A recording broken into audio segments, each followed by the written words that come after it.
Voilà, nous l'avons vu, un des points essentiels abordés lors de ce Conseil des ministres, le programme jeunesse du gouvernement sur la période 2023-2025.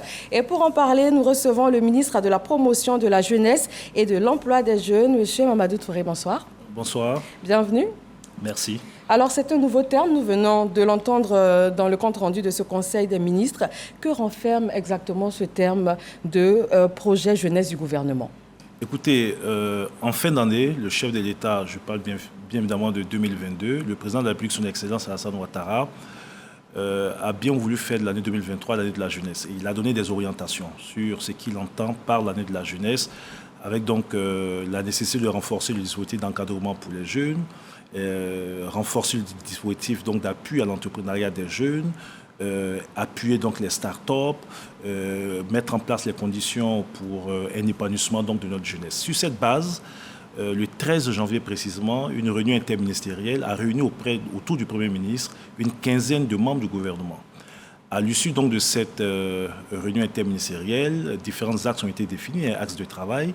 Le premier axe, ça a été dit par mon collègue tout à l'heure, c'est la formation, oui, l'insertion professionnelle et l'entrepreneuriat des jeunes. Le deuxième axe, c'est sur l'engagement civique donc, des jeunes. Et le troisième axe, c'est sur l'épanouissement, le bien-être des jeunes. Et c'est autour de ces trois axes qu'a été construite toute la démarche. Nous avons eu donc fin janvier, sur instruction du Premier ministre, une approche inclusive, participative avec 307 organisations de jeunesse, toutes couches confondues, qui ont pu donc apporter leurs propositions et leurs contributions. Et le 16 février, une autre réunion interministérielle qui a intégré non seulement les propositions de tous les ministères sectoriels sur les questions de jeunesse, mais qui a pris en compte l'importante proposition ou les importantes propositions faites par les jeunes eux-mêmes. À l'issue de tout ça, le programme Jeunes du gouvernement 2023-2025 a été élaboré et soumis ce jour au chef de l'État qui l'a validé. Et donc nous avons aujourd'hui le PGGouv 2022-2023. Ça a été dit donc par mon collègue tout à l'heure, c'est quand même 1 500 000 jeunes qui seront traités donc ces 3 prochaines années pour un peu plus de 1 118 milliards de francs CFA. Et pour l'année 2023, puisque c'est l'année 2023 qui est l'année de la jeunesse, nous avons en tout plus de 700 000 jeunes qui seront traités, 600 000 comme il a dit, plus 100 000 jeunes qui vont bénéficier donc, de différents secours financiers, bourses d'études, pour un peu plus de 361 milliards de francs CFA, dont 99 milliards qui seront investis dans les infrastructures de formation de nos jeunes. Justement, vous l'avez dit, c'est sur 3 ans, alors que c'est 2023 qui a été décrété par le président de la République, année de la jeunesse. Pourquoi est-ce que ce programme s'étend plutôt sur les 3 années ? D'abord, pour marquer donc cette année donc 2023, il y aura des actions fortes. Je vous ai dit que sur les 1 500 000 personnes qui seront traitées, un peu plus de 700 000 le seront cette année. Pour rappel, les 2 précédentes années, c'est-à-dire 2020 et 2022, c'est 707 000 jeunes qui ont été traités dans les différents dispositifs d'insertion.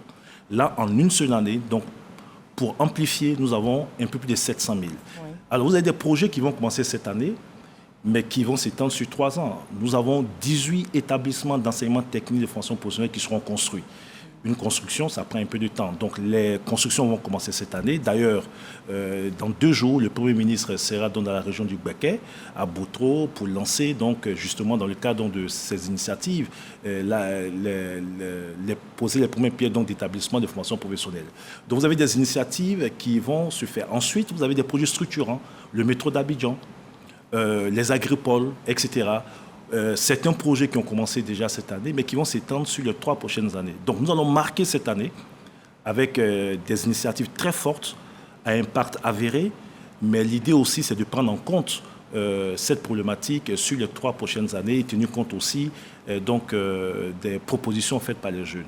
Je veux aussi rappeler qu'il y aura énormément de réformes qui seront donc entreprises au-delà des actions d'insertion pour l'épanouissement des jeunes. Une série de réformes aussi sera engagée par le gouvernement. Est-ce à dire que c'est cette série de réformes qui va constituer la principale différence entre ce programme et les programmes qui existaient déjà en faveur de la jeunesse ? Alors, d'abord, ce que vous devez noter, c'est d'abord la synergie, la mise en cohérence de toutes les interventions en matière de politique jeunesse.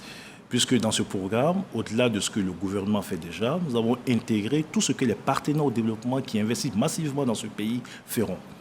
Donc, première action. Deuxième chose importante, c'est l'amplification Les enjeux sont énormes. Vous avez un pays où 75% de la population a moins de 35 ans, donc 22 millions sur près de 30 millions. Ce qui pose énormément de défis en termes donc, de formation de ces jeunes, en termes donc, d'accès à un emploi salarié, etc. Donc le chef de l'État, en dépit de tout ce qui a été fait jusqu'à présent, a souhaité justement, tenant compte de ces défis, de ces enjeux, que le gouvernement aille plus loin. Et donc, ça sera l'année de l'amplification de toutes les initiatives donc, en faveur donc, de nos jeunes. D'accord. Et au bout de la première année, qui est 2023, quels sont les impacts vraiment très concrets qui sont attendus par rapport à ce programme? Alors, nous avons donc un comité interministériel qui a été mis en place, présidé par le Premier ministre, avec un comité technique de coordination, avec un secrétariat technique. Et le comité technique de coordination, composé des directeurs de cabinet donc, de l'ensemble des ministères sectoriels qui contribuent, va donc mettre en place un mécanisme de suivi et évaluation. L'idée, c'est que tous les trimestres, nous puissions faire un point au chef de l'État, lui dire tous les trimestres où nous en sommes dans la mise en œuvre de façon concrète de ces différents programmes. Et donc, en fin d'année, l'intérêt, c'est que les 700 000 jeunes projetés soient totalement pris en compte et pris en charge dans le cadre de ce programme. Alors, ils sont très nombreux, ces jeunes qui nous regardent ce soir et qui sont sûrement très, très intéressés par ce projet qui leur est destiné. Qu'est-ce que vous pouvez leur dire vraiment pour conclure? Mais ce que je peux dire, c'est que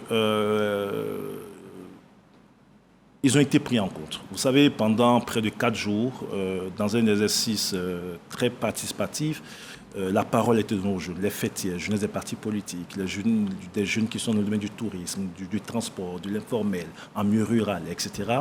Ils ont fait des propositions. Oui. Et ces propositions ont été prises en compte dans le programme donc, du gouvernement. Nous aurons dans les heures et les jours à venir l'occasion donc, de décliner ce programme point par point, etc. Deuxième chose, c'est qu'aujourd'hui, le gouvernement accorde un point particulier à l'épanouissement et à l'insertion professionnelle des jeunes. J'ai parlé de réformes, oui, sans trahir de secret, puisque ça sera public. Nous avons décidé, par exemple, donc, de prioriser l'emploi national. Aujourd'hui, il s'agira de faire en sorte que lorsqu'un poste se libère dans n'importe quel secteur d'activité, l'emploi national soit priorisé et sécurisé. Il a été décidé aussi de prendre des dispositifs pour casser tous les cartels. Il n'est pas normal qu'il y ait encore des secteurs d'activité dans lesquels donc les jeunes ivoiriens ne peuvent pas exercer. Et donc, il y aura aussi des réformes en faveur des entreprises, incitation fiscale.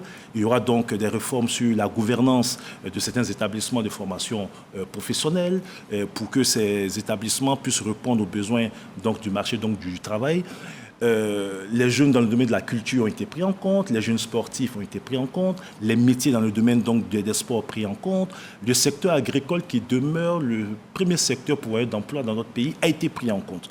Vous verrez qu'il y a beaucoup de projets agricoles, transformation, des unités de transformation de certains de nos produits qui ont été pris en compte. Donc je voulais dire que c'était un programme ambitieux, un programme réaliste, sur la base donc, de budget déjà mobilisé, avec l'appui de nos partenaires au développement, qui nous permettra donc d'impacter, comme l'a voulu le chef de l'État, beaucoup de jeunes, la majorité des jeunes dans notre pays.